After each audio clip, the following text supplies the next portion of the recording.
Hi, I'm Dr. Liza Capiendo. I'm Dr. Iman Faruzmand. And I'm Dr. Gary Hoffman. We are colon and rectal surgeons with Los Angeles Colon and Rectal Surgical Associates in Beverly Hills, California, and at Cedars-Sinai Medical Center. Let's talk a minute about the causes of anal cancer. To some it's a mystery, and to the scientific community it's a very interesting thing to study.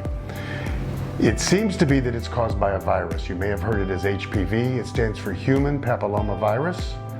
It was first studied in women and is thought to be the cause of cervical cancer in women, hence the reason they get pap smears to detect the inflammation early and go further to figure out what it is. Well, the same holds true in anal cancers. It seems to be related to HPV. There are a lot of ways to get HPV. It's prominent in the gay community, but there are many gay people who don't have HPV. Same in the heterosexual community. It's prominent there too, but most people don't have it. So why does it take hold? Why does it affect some people and not others? Well, I don't know, but we do know that HPV, human papilloma virus, can be tested for and seems to be the cause of anal cancer, and if caught early is treatable. Who should get anal cancer screening? Basically, this is an anal pap smear. Anybody who has a history of anal sex, anal HPV, anal warts, women who have had an abnormal cervical pap, they should have an anal pap smear as well as a thorough anal exam. That includes a rectal exam in the office with a small brush that looks like a mascara brush, scraping the internal anal canal, and this is sent for cytology, or to check for the cells that may be affected by HPV. The pathologist looks at the cells, and they can see if they're affected by HPV, and they'll usually grade it.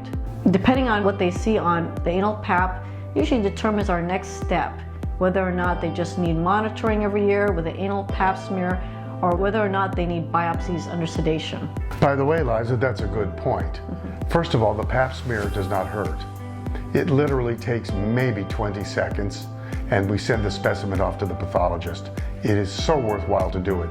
But suppose it does come back as abnormal, the biopsies don't hurt. Now, these can be done in the office. That can be painful, and we've tried to get away from that.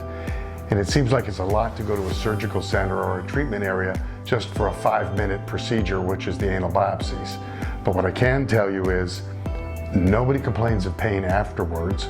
There's a little bit of bleeding maybe just from the biopsy, but it is totally worth it to get it done quickly at a surgical center, and you'll get a lot of good information which will then tell you no treatment's necessary or treatment is necessary. And by the way, sometimes people with abnormal pap smears have negative biopsies in which we can't find any evidence of it, and we don't know why the pap smear was abnormal.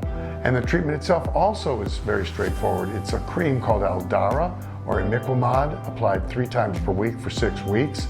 Sometimes we do confirmatory biopsies at the end to make sure that the virus is completely gone and eradicated.